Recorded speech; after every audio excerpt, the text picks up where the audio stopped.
I live in a very rural area on a small ranch that has been with my family since my grandfather. We are about 15 minutes from the nearest small town. When I say small, I really mean small. I met my wife by chance about 6 years ago when I stopped in town to pick up some groceries. She gave off a very tomboy vibe and she just came to the area herself. She had just finished school and found that she hated city life and wanted to come back to something more familiar. I'll get to that later. I guess she saw me pull in with my pickup and some of the heavier equipment in it, and she came over and asked what sort of livestock I had. She quickly cut to the chase. She was looking for work, she had experience with livestock, and she was new to the area.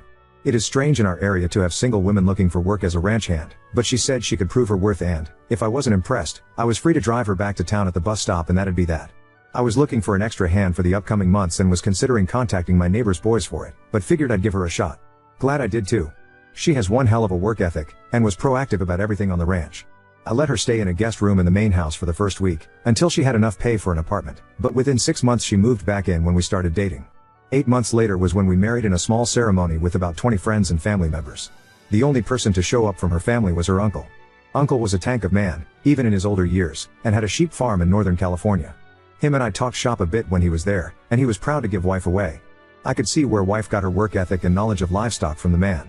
There was, however, one topic that wife did not like to discuss. It was her birth parents. At first, all she would say was there was bad blood between them. Early on, that was fine. We didn't know each other yet. But after the engagement, I wanted to know more about her, and know what exactly I was diving into. Her mother, the professor, worked in a college teaching a class I most likely would never attend. Her father, Phil, was, as wife described, a weak man that does what the professor demands. Some of the things wife described the professor in doing sounded absurd and borderline insane. It included her trying to get wife a girlfriend in middle school, insisting wife was a lesbian. Now, wife is a bit of a tomboy, there's no denying that, but she is also most definitely not a lesbian. There was a period where the professor wanted to live a natural lifestyle, and she asked Phil's brother to let them live on his farm. Within a week, the professor hated the farm and dragged them both back to the city. Wife, on the other hand, felt like she finally found something she liked and really connected with her uncle. Wife left home when she was 16 and lived with uncle until she was 18. All while she was with uncle, the professor kept threatening to drag her back. She never did. After wife turned 18, she went to school and received a 4-year degree and tried to work an office job, but found it unfulfilling. She started to take the bus and working odd jobs in rural areas, looking for something that fit what she was looking for. That was when our paths crossed. Last year, around March, we started getting mail addressed to the professor and fill bills and bank statements and such. I found this strange, and wife wanted to trash it. I started marking them return to sender and no such occupant and dropped them right back into the mailbox. This came to a head in October when I was cleaning up the yard and a bright white SUV drove up with a U-Haul attached to it. Wife looked up and turned pale. "Oh God, it's them," she said. Out stepped a rotund woman and a thin man that only had a passingly resemblance to uncle. The professor immediately walked up to wife. "Professor, well, let me have it look at you. It's been years." Wife, "Mom. What are you doing here?" "Professor, the university is doing virtual classes, and with COVID, we figured we can self-isolate at our ranch." The R had a weird emphasis. Me, "Excuse me, but this isn't your ranch." Professor, "Oh, I'm sure we can have the ownership all cleared up." "Well, aren't you going to invite us in?" Me, "Ma'am, you may be my wife's mother, but you are a stranger to me. I would rather not." The professor turned to Phil. "Professor, make the call." Phil instantly got on the phone with the police and started spinning a tale about us not letting them into the house that they equally own with us. I couldn't believe what I was hearing and how insane it was being spun. Luckily, as I said before, small town. The sheriff pulled up, and it was someone I knew for most of my life. Sheriff really embodies the mindset of a small town constable. He tries to be a peacemaker and a peacekeeper first and foremost. He also knew that this land was in my family's name for 3 generations. "Sheriff, what's this I hear about you selling half your ranch, Duke?" Me, "I didn't. These are my wife's parents and they think they have a legal stake on my land." Professor, "Not think, no. We've lived here since February. With tenant laws, that means." Sheriff, "Funny, I don't remember you in town." That shut the professor right up for a second, but then she reached in her bag and pulled out a stack of letters. A lot of them the bills and bank statements, with the ranch's address. Professor, "Then how do you explain these?" Sheriff took the letters and looked at them. Sheriff, "Ma'am, these are all marked return to sender." The professor turned desperate. "Professor, please. I haven't seen my daughter in years. I just want to make sure she's okay. Surely you can see that he," she pointed to me, "is controlling her every move." Sheriff rolled his eyes and walked over to talk to wife and I again. Sheriff likes to solve problems between people. And he hasn't encountered this level of crazy before. "Sheriff, you might just want to invite them in for coffee." Talk for a few minutes. Wife, they are your parents. Wife, if you leave them here, you will just have to come back in 5 minutes to handle an assault. Sheriff, wife, you can't mean that. They're your family. Look, I'm just going to head up the road. Invite them in, talk to them.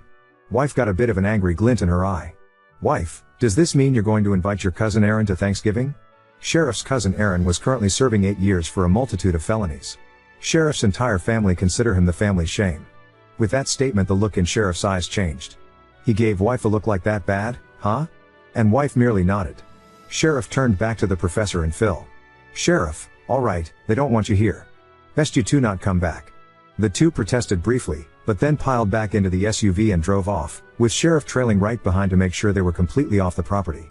This was the first time I met the professor and Phil, but it definitely stuck with me. I detailed earlier about how my wife's mother, the professor, tried a strange attempt to seize control of our ranch back in October. In December, it got crazier. Keep in mind we live in a smaller town. About an hour away from a major city, so it's not like we are totally in the boondocks. Our ranch is about 15 minutes from town by farm road, just to give you a lay of the land. I stopped into town to get some supplies, and by the time I was done packing up the truck, the professor tapped me on the shoulder. This time she actually acted cordial. I chose to be curt. She basically begged me to at least listen to her for 5 minutes in the local cafe. I didn't want her to create a scene on Main Street, so I agreed. We sat and the professor talked. She claimed my wife was always confused about who she was, and that the professor and Phil had only her best interests in mind. I didn't want to yell, shout, accuse, or throw anything back in her face. I was just waiting out the clock. She said my wife saw you coming and wedged herself into my life. At that I did push back at. I said that I felt I was blessed to have her in my life. Hoo boy, those were the wrong words to use with this woman. Professor, what do you mean blessed? Dukes, pardon? Professor, you just said blessed. I put my head in my hands and just wished this was over, everyone in the cafe looking at the two of us. The professor really projected her voice with the last sentence. Dukes, ma'am, if you're trying to win me over, I suggest you stop using vinegar. She sort of humped at that statement. But she did become cordial again. She dug into her purse and pulled out a flash drive. She placed it on the table in between us. Professor, fine. This is all the proof you need. Take a look, and I promise you will know the truth. I was dying on the inside from embarrassment from how my mother-in-law acted, with people I do business with regularly all watching. They will want to know what happened, and why. Like I said before, small town. I took the flash drive and left.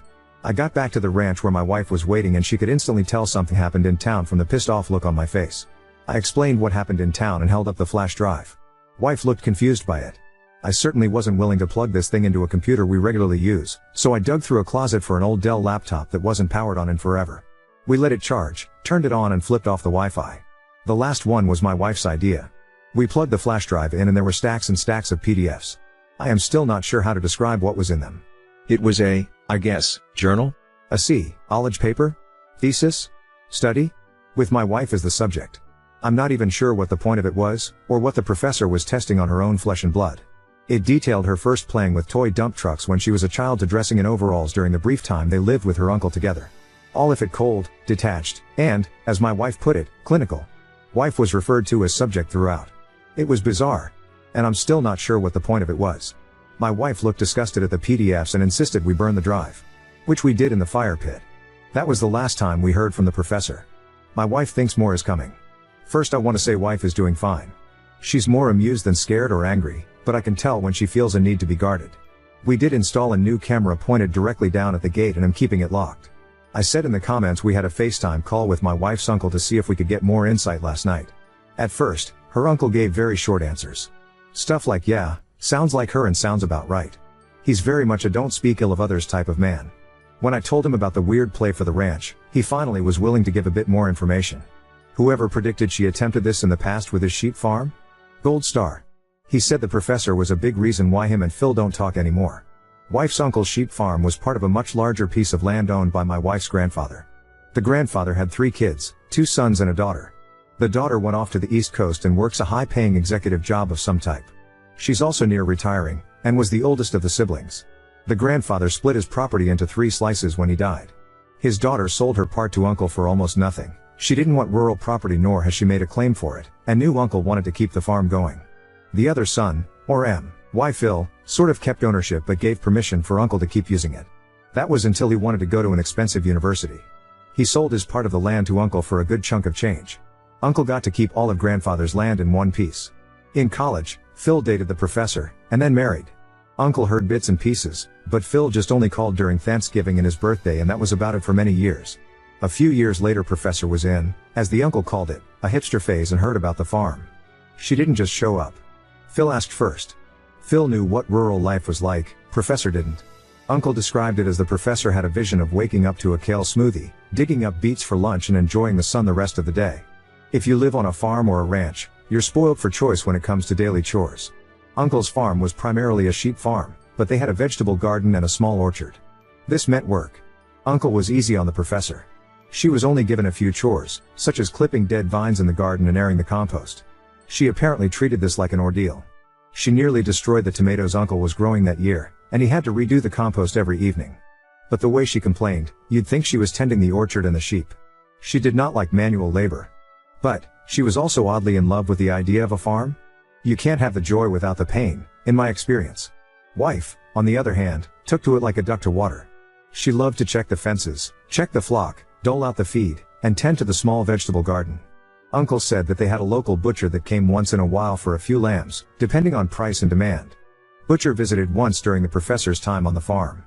Butcher was a black man, which Uncle didn't mind or care. Professor cared. She made a big show of greeting him, shaking his hand, and talking to him in a very sing-songy, high-pitched way. Uncle found this very strange. At least strange enough to mention to us. Professor wanted the farm, but didn't want to work it. She wanted to own it on paper and have the uncle and her husband work it. She went as far as to push her husband to contest the sale he had with Uncle a few years back to gain a partial ownership. This went nowhere, of course. Uncle did have to hire a lawyer, but it didn't even make it to court. Him and the rest of the family refused to talk to Phil after that. I was curious, so I had to know why the professor blew up at me when I said I was blessed to have wife. He chuckled a bit. Really kicked that hornet's nest, huh? He said. First night the professor was staying with Uncle and his wife prepared dinner. They got to the table and Uncle was about to say grace. My wife blushed when he brought this up. Apparently this is a very embarrassing memory for her. Professor blew up. She said something about how this family doesn't say grace. Uncle shrugged. He wanted to be accommodating and responded that she didn't have to join if she didn't want to. She tried to push it further. As long as she was in that house, there would be no saying grace. Uncle said this was the first time he was rude to the professor. He told her that there was no way a guest was telling him what he could and couldn't do in his own home. Apparently the professor didn't think people in rural areas go to church or something? I don't know. After hearing about the sheep farm, I will get in touch with a lawyer. We'll see how that goes. I think I've said it before in an earlier post, but we live in a small town.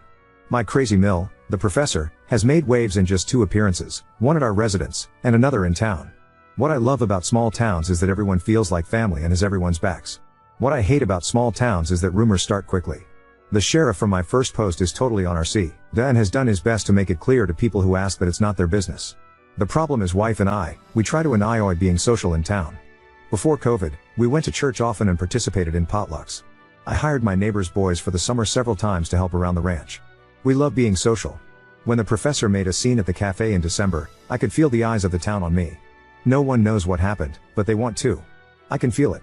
They are too polite to ask, but not polite enough to not whisper. It's getting to us. The sheriff told me that last week the local pastor outright asked him what was going on with wife and her mother. Sheriff said the pastor felt there should be an easy solution. Sheriff nipped that into bud. My wife's words had a stronger effect than we thought. Sheriff said it wasn't his business or the pastor's unless we asked for help. He did say to the pastor, and I'm remembering how the sheriff phrased it to me when he told me, they're part of your flock. She, the professor, is the wolf. Be a good shepherd. Even with that, I still feel the weird glances every time I'm in town. Scenes like the one in December isn't usual around here. Any advice? Well, it finally happened. The professor and Phil are in jail. The circumstances are a bit strange as well, but we are glad there's a conclusion at least. 2 nights ago, the sheriff called us in the middle of the day. My wife picked up and after a few minutes of chatting she started laughing. She told me what the sheriff told her. It seems the professor and Phil decided they wanted to try to sneak onto our land. Why? Geez, I can't predict this woman. The professor decided that instead of trying to get onto the ranch from the farm road, which we have clear view of from the house, that her and Phil decided to park a little ways away, and try to get onto our land via a neighbor's property. My neighbor to the east has a small orchard and is a hobby beekeeper. He doesn't get a lot of honey a year and what he does he shares or sells at the farmer's market. Field chickweed just started to flow here, so the bees were out. The professor apparently stumbled onto his bee boxes, and I mean literally bumped into one. The bees started swarming her and either her or Phil got mad and kicked one of the boxes over. My neighbor keeps a sensor perimeter around his bee boxes in case of bears, so that when often he ran to his bee boxes to see two middle-aged people running around, swatting at bees and yelling. Neighbor called the sheriff, and after about 20 minutes of the neighbor trying to smoke the bees and hosing them off, promptly pressed charges for the destruction of his bee box and trespassing. Apparently there are additional charges for disrupting/destroying a farm's agricultural capability, and since his bees are pollinators for his orchard, away the two went. Both were apparently covered in stings and are in county lockup now. Sheriff said the professor is trying to say the area the bee boxes are in were a public easement and she had rightful access to the area. But for now, it's over. Everyone here is having a huge sigh of relief. Now on to next story. Best friend claims she hooked up with my boyfriend, but he insists it never happened, and now I'm caught between believing either of them. I've been best friends with Becca since 2010. We were college roommates and then after we graduated we still lived together up until I moved in with my boyfriend Nate in 2019. One thing about Becca is that she's always had a drinking problem for as long as I've known her, and she's done stuff while drunk that has sometimes caused problems in our friendship. She does try to stay sober, but every few years something will happen to make her start drinking again, which is what happened earlier this summer. So last Saturday Becca called me because she was drunk somewhere and needed a ride home. I couldn't go pick her up because I had the FLU and I was on cold medicine, so Nate went to get her instead. A couple of days after that I started noticing that Nate was being weird with his phone. Normally he leaves it out on the coffee table if we're watching TV or whatever, but he started putting it face down so I couldn't see what notifications he was getting. My first thought was that he was trying to plan a surprise, and because of the timing I thought that maybe Becca was helping him. Yesterday I saw Becca. I told her that Nate was being sneaky all of a sudden and asked her if he said anything about maybe proposing soon. She asked me if I looked through his phone and I said no. Becca started crying and told me that she and Nate hooked up in his car the night that he came to pick her up. Her excuse was that she was really drunk and didn't fully know what she was doing. She said she'd been texting him since, telling him that he needed to tell me what happened or else she was going to. I asked Becca to show me the texts, but they were all in the app Signal, which deletes messages after a day, so all I could see was that she and Nate had a chat thread but nothing that they said. I told her to text Nate in front of me so I could see what he said, and she did, but we got no read receipt and so no response at all, so it didn't prove anything.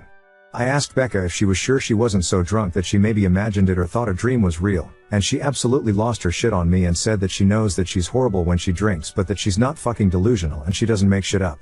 She said that I could believe her or not and it's my choice, but she was telling me the truth. I said I needed to go home and talk to Nate. So when I got home I confronted Nate with what Becca had said, and he acted shocked and denied that anything like that had happened at all and said he didn't know why she'd think so or say so.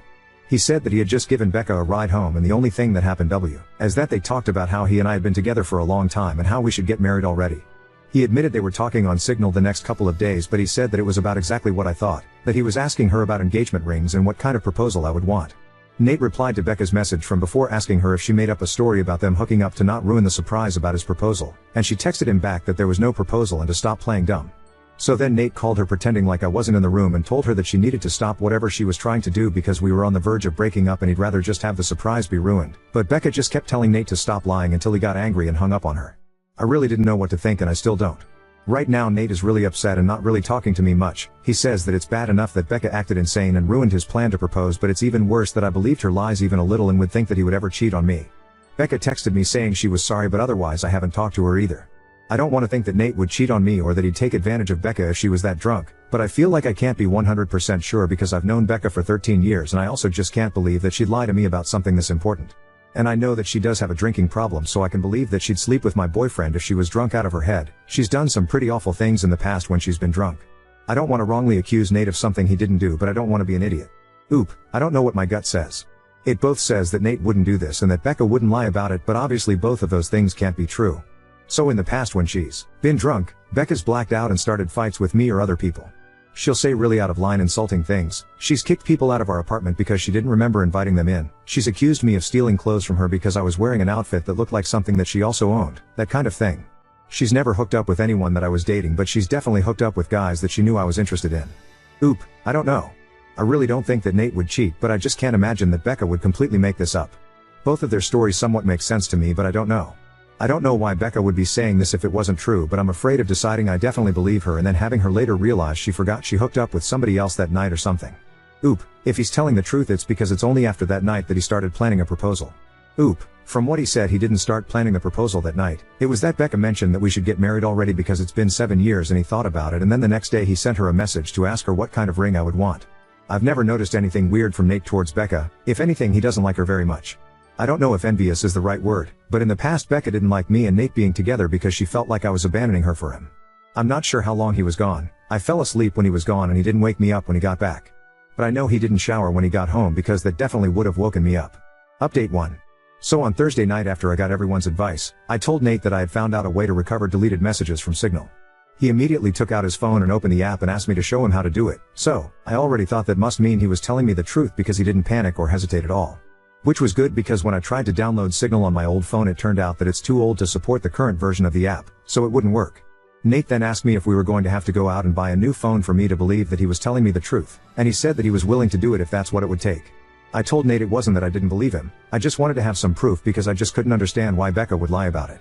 Nate said that she would lie about it because she's a fucking crazy drunk bitch and there's literally no way for a non-crazy person to understand why she would do anything, and once the messages proved that he did never want me talking to her again.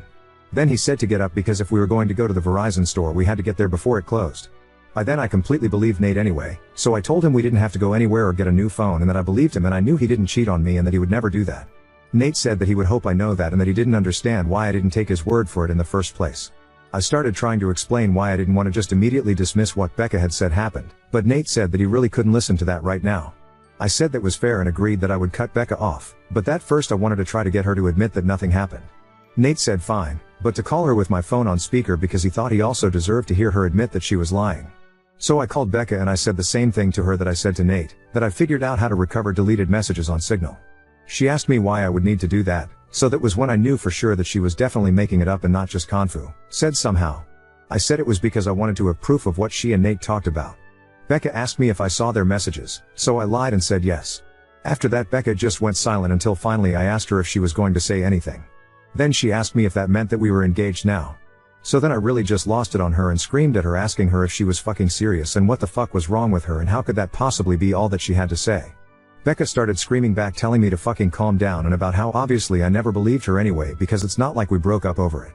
I was crying by that point and because of that I couldn't really say anything else, so then Nate told Becca to go fuck herself and to never ever contact either one of us ever again and hung up on her. A minute later Becca sent me a completely unhinged text that I'm quoting here verbatim, apart from changed names. Courtney. You are supposed to be my friend for life. You are supposed to be there for me. You are supposed to be my person. But then you meet Nate and now you only care about Nate. Everything is about Nate. Tell me why Nate comes to pick me up when I call you? I called you not your precious fucking Nate. I only want you to see how fucked up this is, but do you? No. Of course you don't. Of course you choose Nate over me like you always do and like you always will. You pretend to care about me but I can see you don't care. It is pathetic, Courtney. You are a pathetic woman who would choose a man over a friend. But since you can't say it yourself I will. Since you have to have your sweet perfect little baby Nate do it for you I will. Goodbye, Courtney. Is that what you want? Goodbye forever. I hope you fucking got what you fucking want. There were the 3 dots after that showing she was still typing more, but I blocked her before she sent it.